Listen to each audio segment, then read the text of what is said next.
celebrating another discussion on Web3 with dear friends, Chris and Corey. Hello, hello. Good day, good morning, good afternoon, good night. Yeah, and good night And to howdy. whoever. So, what's been happening that's exciting in the world of Web3 this week so far? Well, Tim Ferriss had his launch. He did. That's a brand. Yeah, well, I've followed him since like for years, like when he even first started. Like I read his stuff, so the fact that he's still around is amazing because it at the beginning he seemed kind of gimmicky, but I guess not. Yeah, I actually have a little bit of a Tim Ferriss fanboy. I credit his podcast for a huge amount of my own personal growth, um, just through him trying to figure out his own stuff and providing all that research to the rest of us. Exactly, exactly. No, that's very cool. Hey, Emily, we're still just getting warmed up and figure out what everybody's been doing, and it looks like she's from her mobile phone, so that's cool. Don't know if we can hear you, or you may not be able to chat yet, but can't unmute. But she'll be here soon. That's kind of funny, it's like Twitter is only mobile, and then LinkedIn was only browser, but it's neat that they've got it both figured out. Hopefully Twitter can follow suit. Yeah, I tried using the browser stuff on Twitter, and it was like a nightmare. But I haven't tried in a long time. People say that it is a lot better now. Are you talking about like BlueStacks or something else? Yeah, so I mean, it's like there's no way to do it on, you can only listen on browser, you can't Yeah. broadcast. Oh, So, okay, okay. I didn't. Yeah, yeah. Yeah, my well, son actually loaded BlueStacks. So I've been thinking about getting into that to make my Twitter experience better. I used to use BlueStacks for all of my Twitter spaces, but for some reason it no longer works on either one of my computers. It's related to Hmm. some Hyper-V thing, it's related to the Oh, virtualization yeah. layer, Okay. but I think it works better on Intel computers than AMD. Both of mine are AMD. Yeah. Well, you can complain to my husband if you want. My husband works at AMD still. Speaking Well, of so, being a fanboy, I've been an right. I've been an Well, AMD fanboy since way longer than I'd like to admit. the funny thing about that is, how well they represented their chips in the Hackers movie. There we go. Yes. And so, yeah, that really kind of got me into it. And then, when there was that race to 1 gigahertz, I was like, oh, yeah, I'm in. But the Yeah. funny thing, so, we've had these resource and supply chain issues in Europe. I know this isn't really a blockchain thing, but it is a technology thing. Yep. Um, there's Impacts miners. yeah, yeah. Well, and in the US, the president was getting some backlash because he was saying that he doesn't want to rely on foreign suppliers much anymore. And so I want to say part of AMD was supported in the US, right? But then they moved. Uh, I don't think so. I believe like as far as I mean, I've been out of the chip manufacturing Hmm. supply chain thing for quite some time now. But even I mean, when AMD first came on board, when they purchased it, because I was at ATI when AMD purchased ATI. I left 2 weeks before they officially became AMD. But I used to have to go to TSMC and do all that stuff all the time. And I'm pretty sure that they were all in there, like all the big manufacturers, all the That's big really companies. cool. It was all done at TSMC.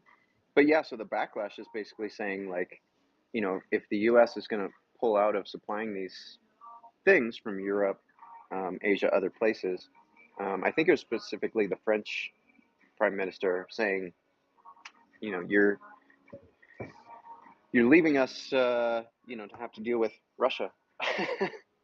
Yeah, well, but the technology, it's like so 20 years ago, I think it was, when I was maybe not quite 20, but almost 20 years ago when I was dealing with supply chain stuff. Because when like I was working with TSMC closely with them when we did the whole transition to lead free, when all electronics had to go into lead free, which was crazy because that's like telling a baker that you can't build something with flour, like with wheat flour, right? So it was a big deal. And so spent a lot of time figuring out what the impact was going to be to supply chain, all that kind of stuff, right? I got to spend a lot more time at these sites, and like the technology investment is just crazy. Like I know there were some fabs in the US, but what they were supplying was not anything near the technology as what TSMC has the capability of doing, and we're not aware of at the time, at least we weren't aware of hardly anybody who could do that kind of stuff. And and I remember asking the question because what I've always found very tiresome was having to deal with Taiwan, because not because it was Taiwan, but because of the time change, right? Like um, and I never understood why we didn't have a fab, for example, in Mexico or somewhere like that, where you still have the cheaper labor and you have skilled labor, but cheaper labor, um, and have a fab, and set it up in Mexico or somewhere like that, because the higher level electronics were all being built in Mexico. Why not, down to the chip level? And I remember somebody telling me, it was actually one of the general managers at TSMC, where they were saying is that the problem with South America is that when you're dealing in Taiwan, China, and other places like that, there's corruption everywhere, but it's measured corruption, and you know exactly who you have to pay off in order to get things done. And the level of corruption in South America, it is so unpredictable that they couldn't justify. Like, it is such a huge investment, right? And then not be able to manage it, even if it is with dealing with corruption. That they would never invest in South America, and I'm still waiting to see for a fab to come out in South America. But so maybe there was some truth to that, because so far there's been none. But it's badly needed, and it would have been wise to have done it at that time. Absolutely. They could have, like you were saying, almost 2 decades of growth. Exactly. But yeah, crazy stuff. So yeah, who knows what's going to happen, right? But they're going to have to do some kind. But it's going to be like, if they haven't started any of these fabs yet anywhere, it's going to be at least 5 years before they're actually up and running. That would be my prediction. Mm-hmm. Well, and I mean, I don't know that much about it, but I've always heard about quality controls and process controls and all these, things that are necessary for it to produce good chips, right? I think I was actually hearing that. Like your first batches is like like we would literally order, like any, and again, I'm talking like way back, so I'm sure the numbers are different now, but whenever there was a new chip that taped out, and I guess that's kind of, now I laugh because I guess that's old naming convention to tape something out. But when a new chip was sent out, you'd order, the basic wafer order, and you would get, I don't know, 50,000 chips. And if you could find one or two that worked, that would be awesome, right? Like the initial batches is all waste because it takes so long to tweak the process and figure out and you never get a chip. Well, at least when you're dealing with graphics processors, because they're so complex, you'd never get a chip that really, really works fully, right? You'll get partial functionality in all of it. So then you have to pick and choose, right? Which ones. So I heard a rumor, when AMD was doing the new Phenom chips, that they would start off by ordering the 8-core version, but then depending on how many cores had failed the fabrication process, they would just mark it down to be a 6-core or a 4-core. Yeah, 100%. That's 100% how it's done. So, because yeah, otherwise That's you're wild. wasting everything. You're wasting everything. But yeah, and yeah, so like the good old days before 9/11, when you'd order the first batch of wafers, TSMC would find 2 or 3 that kind of worked. They would give it to a guy who would hop on a plane, land here in Toronto in the middle of the night. The whole team waiting at 1 a.m. and just trying to get the first few triangles to pop up, to so that was those are the good old days. That was fun. Can't do that anymore, but that's how we used to do it. Anyway, but this is totally sidetracked to like Web3, and is Web3 going to become a Web2? So I mean, last week we talked about DeFi and all the issues around DeFi, and what happens now with something that is not DeFi? How are we becoming more like Web2? And I have 2 things that I want to chat about, right? One is all the centralization around APIs, and especially around Infura and Alchemy, which I think we talked a little bit about, I think, off chain. And the wallets, the MetaMask, and in my mind, it's consensus really becoming the next Google. And then the other topic is patents. Are patents, do they have any place in Web3 in a decentralized world? And I'm specifically concerned about the Sony patent on, that they've submitted for how to track in-game NFTs. And I'm still shocked that the community is not freaking out about it. So those are my 2 things. I don't know. Do you guys have what sort of topics do you want to talk about non-DeFi related to the centralization of Web3? Well, I'm here now. Oh, hi. Hello. Sorry. And I see you have an updated picture. I like it. Yeah, one that looks a little bit more like me. That's not 10 years old. Yeah.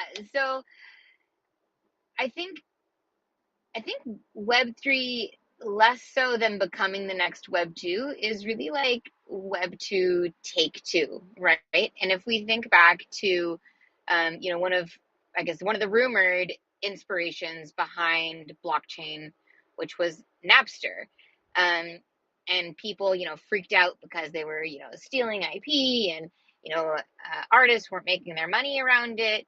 And the thing is file sharing never went away.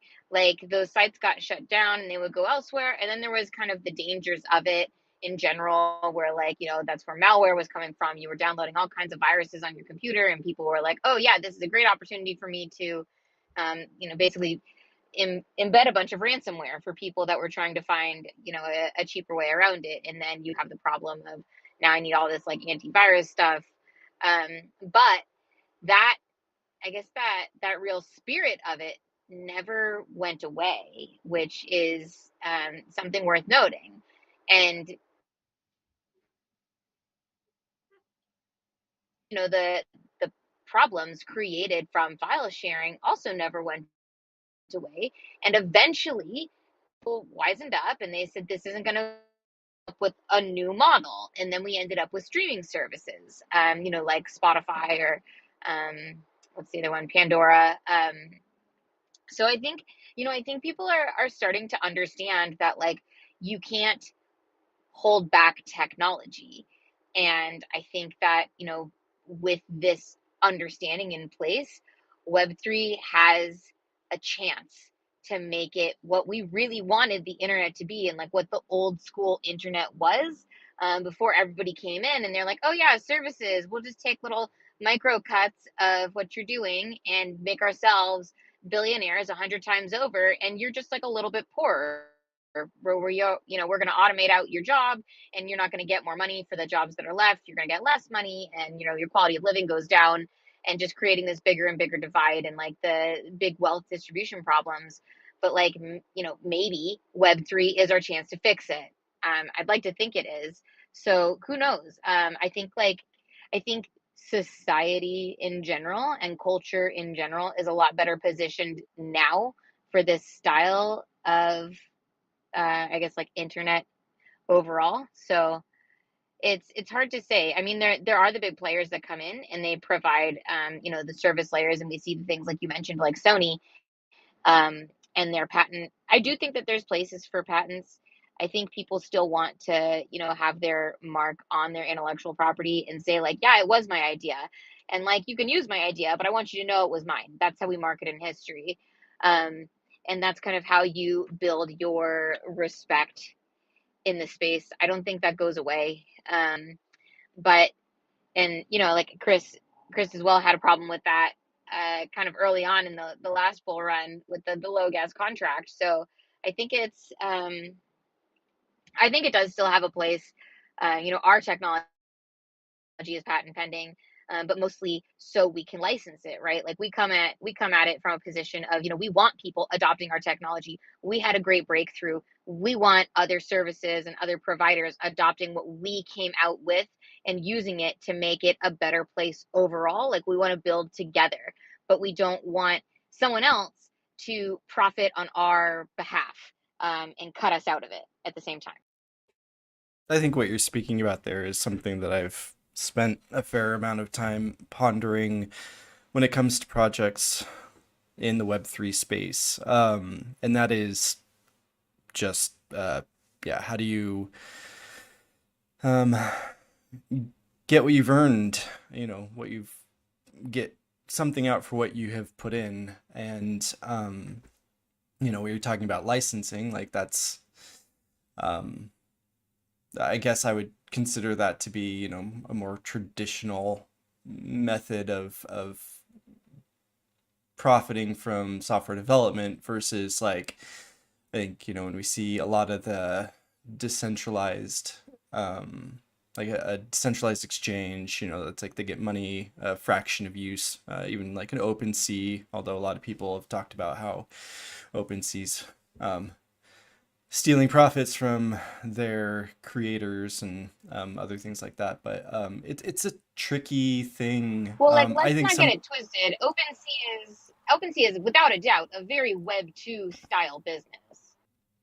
Yeah, yes. Well, yeah, it's a cross, right? They have a lot of Web2 infrastructure from technology standpoint to their, company standpoint. But then they have very strong, like they're really, it's not like a centralized exchange where they're passing ones and zeros around and telling people that they have the value. Like when you're buying or selling something on there, you're actually interacting with the blockchain, which, so I think that's more of a hybrid, but I totally get what you're saying.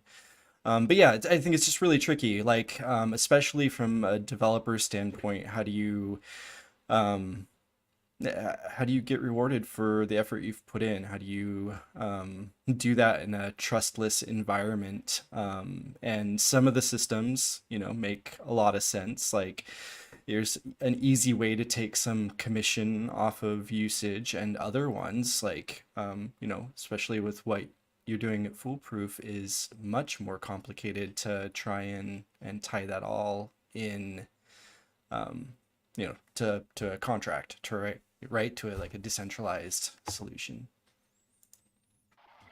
Yeah, and I think, it's also important to note that smart contracts are not the only thing that you can do on the blockchain, right? There's a whole technology layer that has nothing to do with smart contracts. Smart contracts are really just configuring workflow. It's not the entirety of the process going on. So like that's a micro piece of what's there. And it's an important one and it's a defining aspect of it, but it's definitely not all there is. Yeah, absolutely. If we circle back to what Tanya said about, I think Sony, right, applying for a patent. I looked at it, with a little bit of detail, and it almost looks just like the ERC 721 or the ERC 20 spec. And so the funny thing to me was, it's already out there. Like, how are you going to, and it's been out there for years. How are you going to apply for a patent for something that already exists? Yeah, but see, this is what worries me, right? When applying for patents, and they have like these weird terms in not weird terms, but they have like some keywords that I picked out on as I was kind of reading through the patent again. I didn't read it in great detail, but I did try to read it, and and they just have terms that so that they can. It's almost like they're trying to patent the process, right? So how they're and they keep hinting at at this processor on how they're going to find these NFTs, but it's really a process for finding and tracking where the NFTs are. And and I worry because there have been patents in the Web2 world granted, and I think Corey, you or somebody may have sent me. There was like a gaming company that had to pay huge amounts of money to another company for like what seems like a pretty basic process within the gaming space. So there's already a precedent where this does happen, and large companies are allowed to patent these things that are what I would consider basic processes in gaming that everybody's going to use. And of course, hopefully they're not going to go after, the little people, but they will go after larger companies, or as soon as you become somewhat successful, you're always at risk that Sony's going to come after you because they patented how to search an NFT, right? Like to me, it's ridiculous, but I do believe that it could happen. Yeah, I mean the patent system in general, not to get too, I mean, I guess this does tie back into the Web3, Web2 thing, right? As a creator and innovator, it is something that I struggle with a lot. Patent trolls are the worst, and they are trolls, right? Like you can patent just about anything if you find the right patent lawyer, and I think that that's Right. the biggest problem with the patenting system. And like, is being pointed out right here, like you can patent stuff that already exists, and as long as you've got the right keywords, the right lawyer, you're gonna you're gonna be able to get it through. And what you said about like not going after the smaller people, like yeah, there's a certain size that I think a lot of these that certain entities target, and that's the people who are big enough to be worth it, but are small enough that they're not going to be able to effectively fight back. Right. Well, I think that an important point of clarification with the Sony patent is it's patent pending. They didn't get granted that patent yet. No, I agree, but it's in the process, right? So, I mean, if the community were to do something about it, this would be the time. By the time it's granted, it's game over. Like, pardon the pun, but game over, right? Because then Sony will control many things that we're already doing in the NFT space. So even I would argue OpenSea could be found liable because of how part of how they track and find who owns what NFT and that kind of stuff. I would argue that even their process could be at risk. Yeah, well, I think what's important to understand about the process, because Chris and I did just go through this, is that they won't grant it to you if it's already a standardized process or if it gives you a monopoly over it. If there's nothing unique about it, Well, not unique. It's very obviously not unique. Yeah, let's hope. But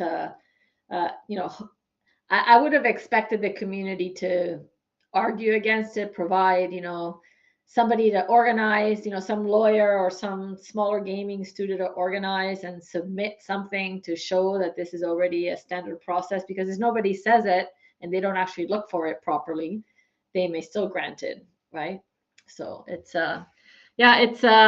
it's a tricky thing, and I, you know, like with Corey, I also struggle with this process because you know, I also do believe that people who, you know, if you have truly developed something unique that everybody else is going to profit from it, that you as a creator should be protected and should have a right to be, you know, receive royalties or license it or whatever. You know, like I go back to the example of the guy that invented the windshield wiper. I don't know if you guys heard that story. You know, and this guy for the longest time, I mean, every single freaking car in the universe has windshield wipers, and the guy who created it hadn't been paid a cent. I think eventually he was granted. I think Ford paid him like I don't know how many millions of dollars or whatever, but you know, like that person definitely deserved to profit from something that everybody else is profiting for or from, because without a windshield wiper you wouldn't be able to drive your car. So you know, it's so I do believe in it. I just think the process is so archaic.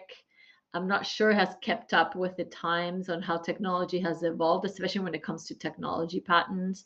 And I just worry by seeing these big players, you know, and not just Sony, but MasterCard and other large companies who have, you know, departments full of, you know, patent lawyers that they're going to go and patent the shit out of stuff even before it gets, you know, common use, and really stifle the development in the space, which a is, you know, in my opinion, for the most part, is supposed to be open, shared, and even, you know, to an extent, open source, right?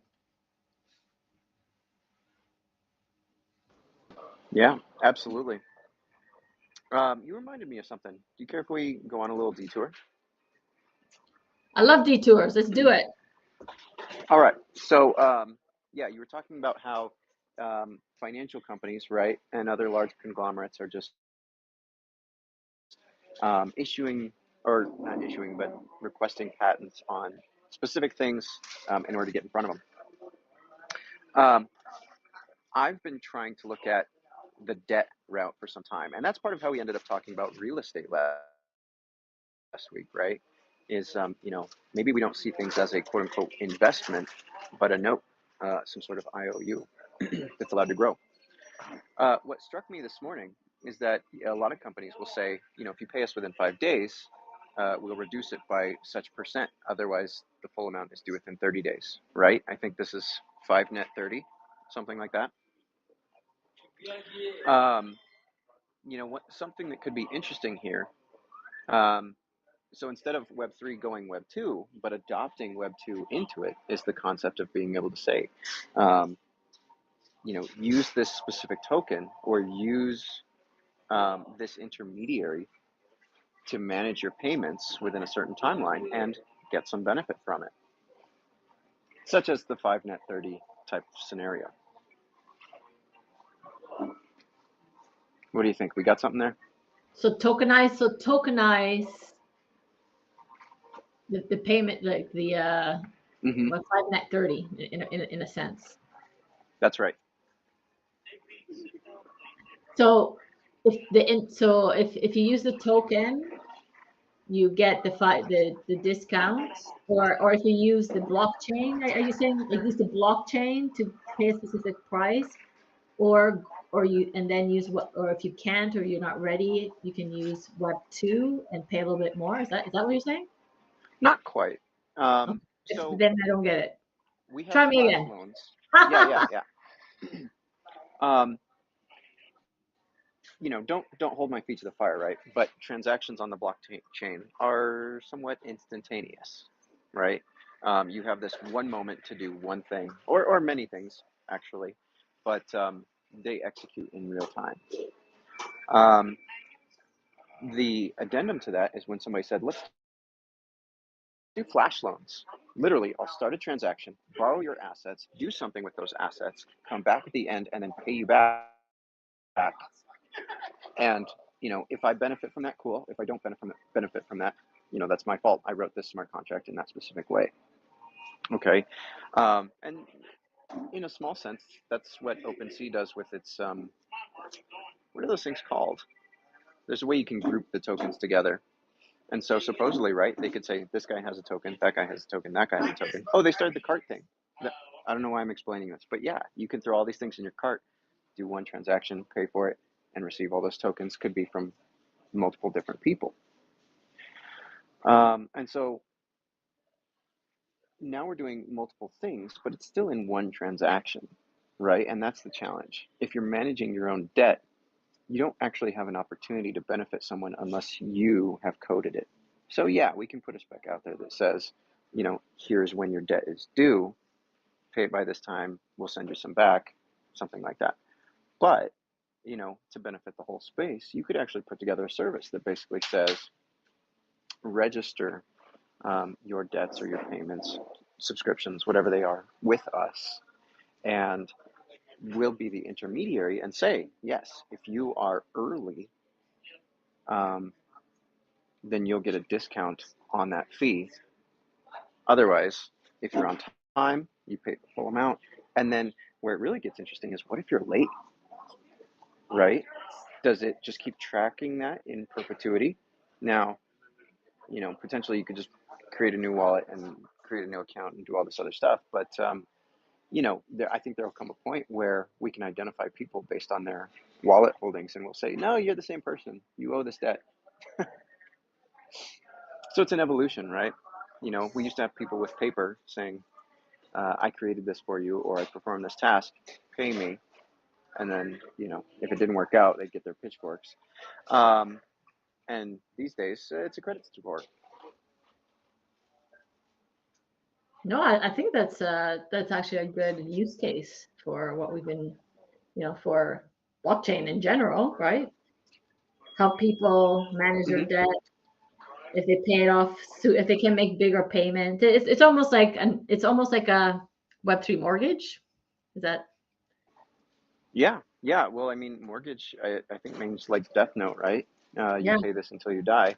But yeah, it's more of an amortization. Yeah, I think, yeah, exactly. yeah.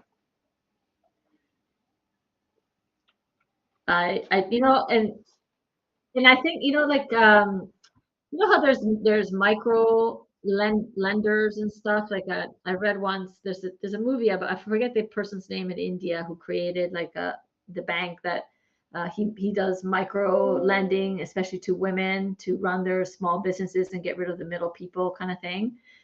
You could totally do, I mean, what you described, it almost sounds like that. And you could do it, right? Like obviously you'd have to register as a small lender or whatever, but there's nothing, I don't think there's this would be a great way to manage that. The only issue would be reaching the people. Would they have access to be able to do this, right? Online, on their phones, or on the blockchain. I think, and Chris really hit one of the key things to that puzzle, and something that is also vexing people who are trying to solve like the problem of governance and some of these other things, and that is I can have as many wallets as I want, and if I'm real careful, you don't know, who half of them are associated to, and that's both fantastic and awful at the same time. It's great, to be able to say, hey, like, here, I've got my anonymity intact, at least in this particular space. But especially for developing and for solving some of these problems, it's really hard, I want to do a little quick shout out to Silver, who's in the audience. If you want to come up and join us and have a quick chat, you're very welcome. Just raise your hand and we can bring you up. It looks like you're a DApp engineer, so it looks like you might be able to contribute to some of the technical discussion here that we're having. How we're trying. I think I know that name. Decentralize Web3. I think that's Lambdolph. Idaho. Sorry, who? Lambdolph. I think we're friends on Discord. Oh, cool. Oh, there you go. Let me bring you up. All right. Now, while you're doing that, Corey, you kind of set my mind racing, because here's the thing: we have this problem with privacy versus what identity. Is it possible that blockchain could drive, let's say, the AI of identity? And so, people who are strong adherents of absolute privacy, like, are we going to basically stamp that out and kind of end up in a Scanner Darkly future? I mean, I like an idea of a hybrid. If you want to participate in governance, if you want to have a social or, aggregated debt score, you're gonna have to have some sort of, I don't know, you're gonna have to have some level of You have to dox this. yourself somehow. Yeah. Yeah, maybe not even doxing yourself, but at least like this wallet's trusted, right? Like if you're going to build a credit score, you can do that through activity on a wallet that could be looked at. I mean, I'm sure we could actually build something like that today, of going through and looking at a wallet's transactions and putting together some sort of rating or score or whatever. But then you can also still have your other wallets that you use for other reasons, for your privacy, and maintain that part as well. But I do think that on some level, yeah, if you want to participate, especially in governance, you're going to have to be able to say, like, in some definitive way, this is my only wallet that I can use here. Like, and I think that also works for some of these other problems as well. Yeah. Silver, is that how you pronounce your name? You figure I'm Canadian. You figure I should know how to pronounce a French name, but my French is not very good. But hi, welcome. Introduce yourself. Say hi, and welcome to the speaker area. Hi. So yeah, as Chris said, yes, I'm indeed Lemdolf. We're connected on Discord. Thanks for inviting me. Yeah, I joined the episode when I saw Chris's post on Twitter this morning. So Fantastic. So what do you think about? Do you think Web3 is becoming decentralized, or do you think there's anything we can do about it? yeah, honestly, I haven't really thought too much about it, but it's true that it's kind of getting centralized. Like there's all these different groups that are managing all these different chains. So it's not fully decentralized. There's always, there has to be a group of people managing the chain anyways, like especially when you want to have smart contracts developed. Like I guess that for example, with Bitcoin, you don't need to have any form of centralization because there's no smart contract or anything running on the chain. But as soon as you get something more complicated than just a payment, there is a need to centralize some part of it because it's not sustainable to leave it completely decentralized, if it makes sense. Well, yeah, it does. So on that note, because there has been a lot of discussions and a lot of people, acknowledging that, Ethereum and a bunch of chains that really aren't, decentralized, for, and many aspects of running a dApp, for example, aren't decentralized. And so Vitalik has commented on this and saying that, yes, because it's easier right now to go through Infura and an API than to connect to the blockchain directly. Everybody's kind of taking the lazy way out. But he believes over time, more and more, you'd be able to connect directly to the blockchain without having to use some of these APIs, and over time, as the tools and the technology improve, it will become more decentralized. Do you guys agree with that statement? Somewhat.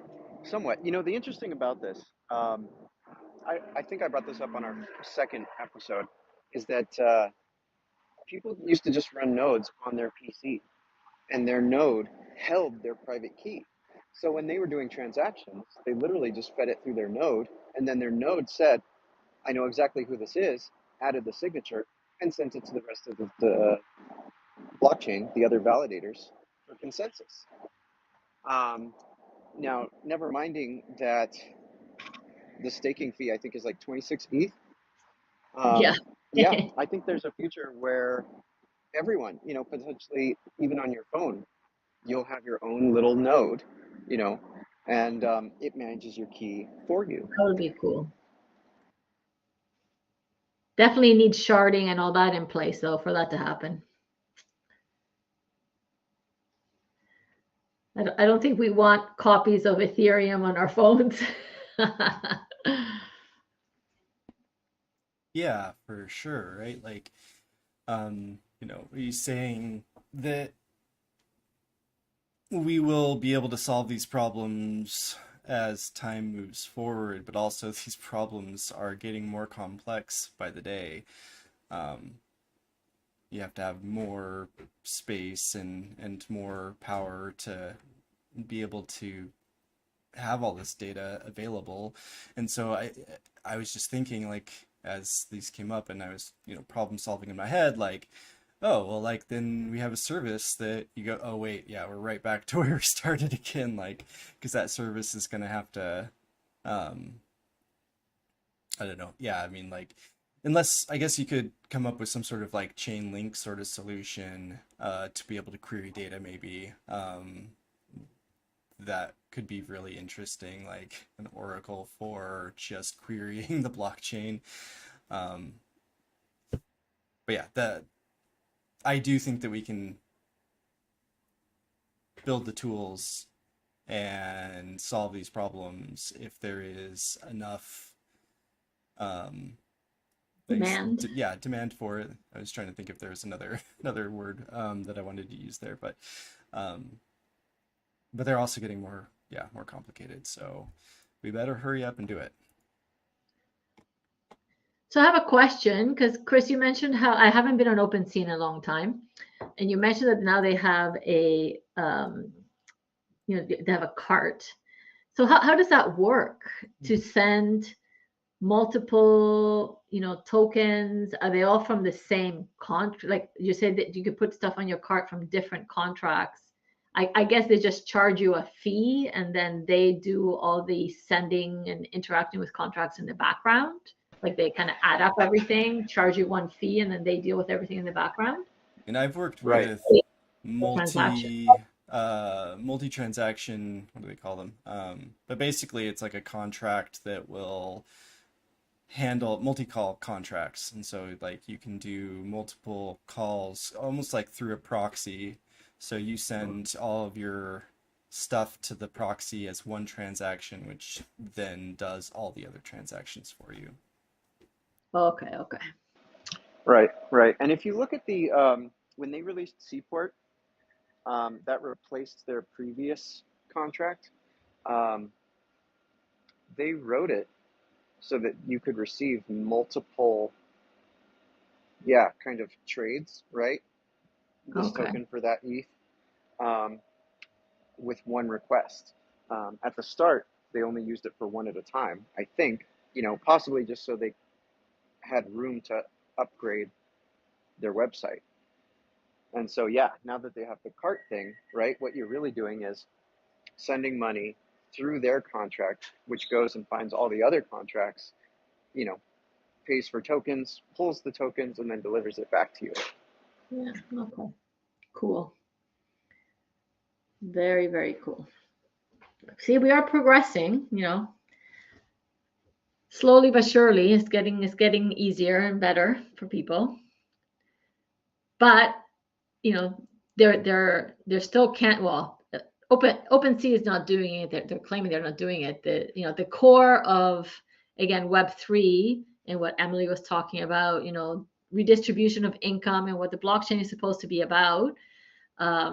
how most of the marketplaces are now axing, the royalties for creators and artists, which to me it's just wrong. Like, it's asinine that they would do this. And maybe it's not that 10%, but again, it's on the tech side or on other things, if you have a patent where you created something and other people are benefiting from it and making money from it, if you are the original creator, you should also benefit from the fact that you were the one that started it. And the fact that they're axing it just because people don't want to pay the fees, it's really sad and upsets me, and in a way it makes me lose faith in the space.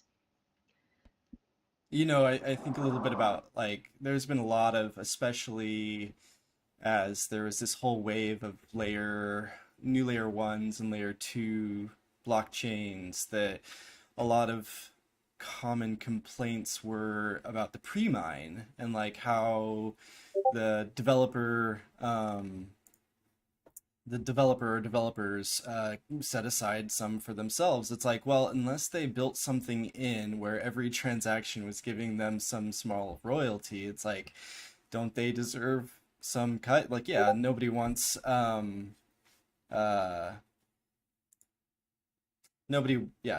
nobody wants somebody to come in and dump on their investment, but at the same time, you know, again, coming back to what we were talking about earlier, how do we effectively distribute rewards for efforts and innovations? And sometimes, I guess I'm repeating myself. Sometimes it's easy, and sometimes it's very complicated, especially in the case of these like huge innovations that result in like patentable stuff. Like, I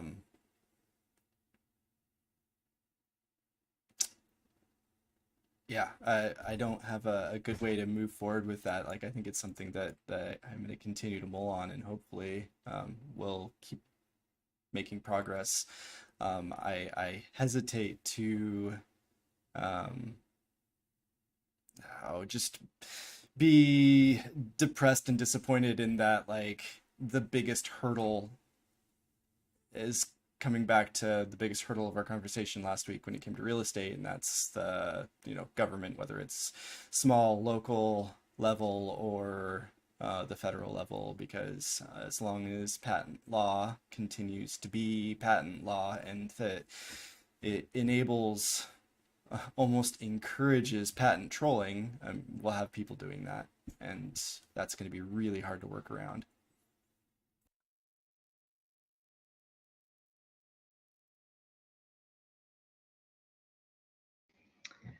Yeah, it's still like, at the end of the day, right? Web3 exists within the confines of the real world, and the real world at the end is still driven by those same things, and we're trying to change it. And I guess change takes time.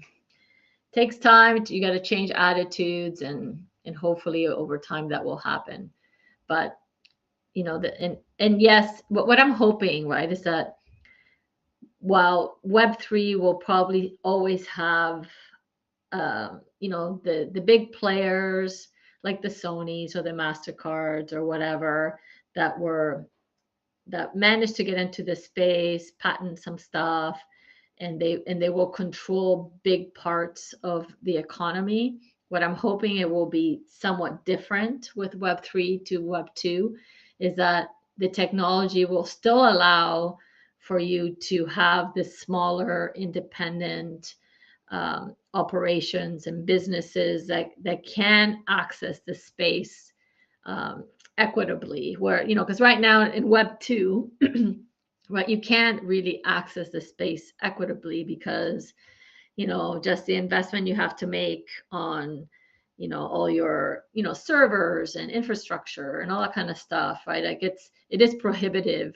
if you are a small company, where with Web3 your infrastructure is kind of there, and hopefully it will allow you to build on it without having to go through some of these bigger players. Where today it's like you have to go through, you can't really do much without going through Amazon, or, trying to get your social presence out there without having, a Twitter account or a Facebook account is nearly impossible. So we'll see what happens. That's what I'm hoping. Yeah, and I think that's where, and maybe it's because we're still in a phase of like mutating existing solutions rather than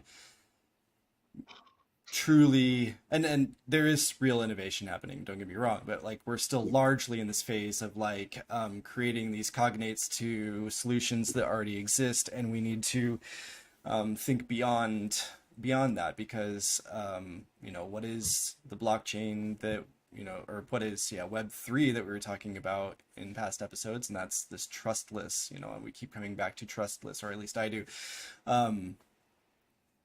And we need a trustless solution around this. And I think it's really hard to imagine, given the barriers created by traditional infrastructure, but that's why the solution is going to be something that we just haven't come up with yet, or hasn't quite got there yet.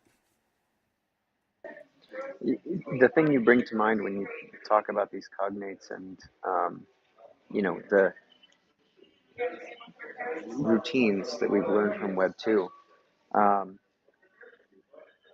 think most of us are associated with a guy we know by the name of, or the moniker of H. And toward that end, he talks about industry or industrialization, which I use to mean entrenchment, right? So when Tanya brought up the card companies, what's interesting is they probably could have built all this 10 years ago, 15 years ago, but they didn't, probably because they didn't want people to realize that this opportunity was out there. And then, so, that's the technical aspect of it. But what we heard from Silver is, can you truly be trustless, right? Somebody has to go through the work to say, this is a trustworthy identity, or it has a trustworthy history. Same kind of thing as I was saying with that weird 5net30 thing. Someone has to put together the new mindset and the new system to support the idea that, yes, the history of this account is trustworthy, right? So then instead of doing flash loans, they are multi-minute loans, or even, like the regular world, spanning months and years. So psychologically, right? How do we make that shift? Yeah. To say, somehow, I don't know who you are, but I know enough to say that maybe this is good enough, and avoid. No, yeah, you go. No, I was just going to say, it's a separation of identity from being trustworthy, right? Like you have to divide the two, which right now we don't know how to do that, because right now everything is linked to your identity. Exactly. Personas. Yeah. Like we should be able to be we should be able to have multiple identities depending on what we are dealing with, right? So I could have just like we all have different, we're different people at work than at home or whatever. We should be able to have different digital identities depending on what we're doing, right? So one could be the financial identity, that it's, I pay my bills on time, I have, a good record, a track record. If I say I'm going to do something, I'm going to do it, etc. And then we could have, like, I don't know, you could have your gamer identity, where you're maybe a badass, kick-ass, I don't know, Fortnite player or something, I don't know, and that's a totally separate identity from that financial identity. Who knows? I think that's totally doable in Web3, and it should be. Yeah, and that's actually, you bring up something there something I keyed in on, was just that there are things that would enable this, and one of those would be bill pay. And some of these other things, like what are the important things that we can do to build a reputation before that first level of trust is given, right? Like, because, we can go the traditional lender model of high risk, high APR. But it certainly would be huge if we had more of a track record to start with. And I think that, yeah, like regularly I pay bills on time or something completely different than what we traditionally think of, but of a similar function would be amazing. And I know that there's, like, I remember Australia actually has a company that's like licensed and registered and everything, where they actually will pay like mortgages and rent and stuff right out of your crypto wallet. So like it's there, but then coming back to the the real hurdle for a lot of us, I think especially in the US, but there's other countries that have it worse, and similar, just regulatory hurdles, because especially around lending, like, which is why you go to a lot of decentralized like lending sites, you can have those microloans and you can have all of that, and like blockchain makes that so easy. But the US has very strict laws around lending, and a lot of hurdles you have to jump through to be able to be a lender. Again, coming back to, it's like, I think as we continue forward, hopefully we can continue to drive the conversation. And this is something that I'll come back to over and over again. And that's that, like the credit card companies, if we just stick our head in the sand and say, nope, no regulation, or like the credit card companies said, nope, blockchain's not, nope, we're just going to rail against it instead of adopt it. Like if we get in there and get involved and be part of the conversation, we are going to have a much better chance at favorable, or at least neutral regulations, versus trying to push back and say just none at all. Which is where innovation in industries just get buried, because you can't, you can't completely just tune out things like that when you live in a country like the US. So what I'm hearing is, try and bring this back full circle. Sony's making this play to have, let's say, intellectual maybe control of certain ideas on the blockchain. And yeah, just like she said at the start, we should stand up and say, listen, that's an open standard, right? Maybe there is a name tied to it, but it shouldn't be a corporate name. And, regardless who has it, it should be, I'm not sure of the right term, kind of like relegated to the public for, Yeah, public domain. yeah. Isn't that what it's called? Like if something is, yes. Mickey Mouse is going to be public domain in 2024. Did you know that? No crap. Yeah, Man, Deadmau5 is going to be so angry. I know. But what can you do? Yeah, no, yeah, and I don't know how to, I was half expecting people to be outraged, and I was hoping to be part of, a movement to kind of, okay, let's us little people fight against Sony, but nobody cared. Like I was just shocked. I even posted in the Blockchain Gaming Alliance, where like it's full of gaming companies. Nobody said anything. So I don't know. I mean, And, I've sorry, go ahead.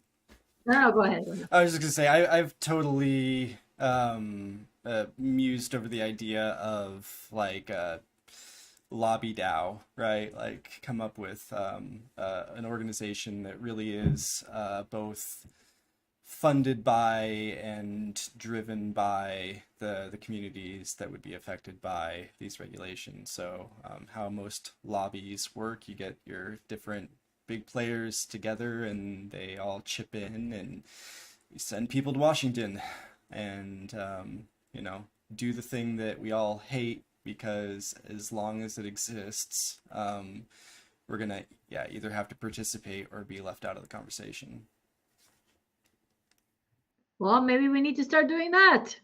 Maybe we do need to create a lobby DAO, that also has a side micro lending arm that we can do micro I guess mortgages that are just under the limits of what you're allowed to do before you have to become a registered lender or something. I don't know. Like, but this is how you disrupt, right? Like you do things under things that are just inside the rules but not normally done, right? Like I don't know if you guys have read that book by Malcolm. Oh, what's his name?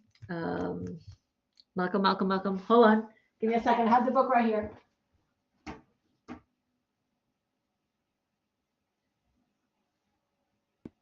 While she's looking for that, that's one of those, coming back to earlier conversation, Tim Ferriss things too, where we look at going back and I guess questioning the rule set, and like he won the world, I think it was like jiu-jitsu or taekwondo, one of those world martial arts competitions one year, and he did it simply by doing something that was within the rules that nobody thought to do before, and totally changed. Instead of them changing the rules, he totally changed the way the sport was played. That's exactly it. Yeah, the book is David and Goliath by Malcolm Gladwell. You should read it. It has a whole bunch of examples like that, of how this like high school basketball team of players who like were totally, outcasts, short, didn't have a great deal of, they weren't as skilled as some of the other teams. And just by the way they were playing, it was so against how the teams normally play that they actually ended up winning the tournament. But it required a lot of discipline and a lot of, and it was pissing people off. But there's a whole bunch of stuff like that. And that's what I'm hoping Web3 will eventually become, right? Is that we can slowly start picking at these rules by playing within the rules, but disrupting it and breaking it apart so that it's not so focused on a few entities, a few people, and everything, going to the people that already have everything, and kind of break it up and distribute it better. But yeah, and it was the Chinese National Kickboxing Championship that Tim Ferriss had won. I had to look it up because I couldn't remember. That's cool. So we're 4 minutes over. Closing remarks. Who wants to go first?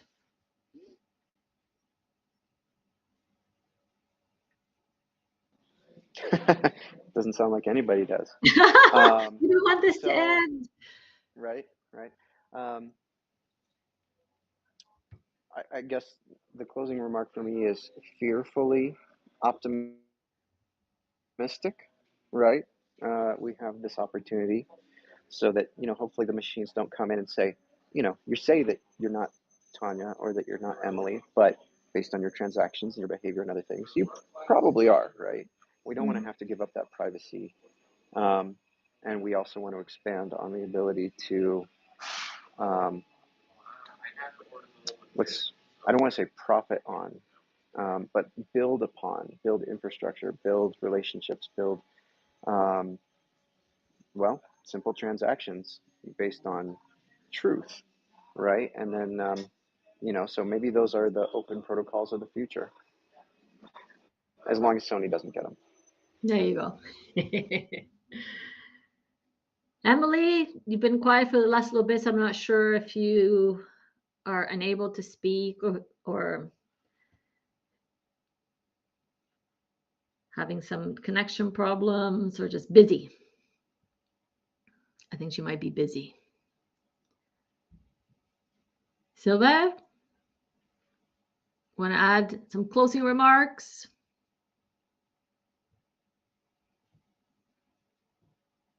Maybe not. They're all busy. Okay. Corey? Yeah, there are challenges, and those challenges are ripe with opportunity. So they're going to be tricky to solve, but they're going to change, they could potentially change the way that we do business and for the better, disrupt a lot of traditional or at least entrenched thinking. And I'm looking forward to that. Don't make me do it because somebody else out there definitely could do it better. Oh, But don't say that. Don't say that. but if I We all have to, I'll have to do it move on. myself. Yeah, there you go. There you go. Yeah, Sorry, well, I couldn't get to my oh, there I you couldn't get to go. my mute. Yeah, but 2, 3, 4, 5, I 6, 7, think 8, 9, it's we're kind of in the stages now where 15, 16, we're back 17, to, 18, the more you 19, fuck 20, around, the more you 21, find out. 22. So I think we'll find out a lot soon, and I'm hopeful that a lot more of like the great engineers that are around start embracing the technology and start, seeing the freedom that's available to them that wasn't necessarily there in the traditional Web 2 architecture. Freedom through technology. I like that. I think that's a good ending thought. So let's hope that we can continue to go down that path, even if we have to take a little side turns and a little centralized circles along the way. But hopefully we'll get there. Very well. As usual, I enjoyed the discussion, and we will be here next week with some more interesting things to talk about on Web3. And we'll see what the next week brings because it's never a dull moment. Absolutely. Thank you, Tanya, Chris, Emily, Yeah, Silver. thank you all. Thanks, We everyone. will chat soon. Bye-bye. See you.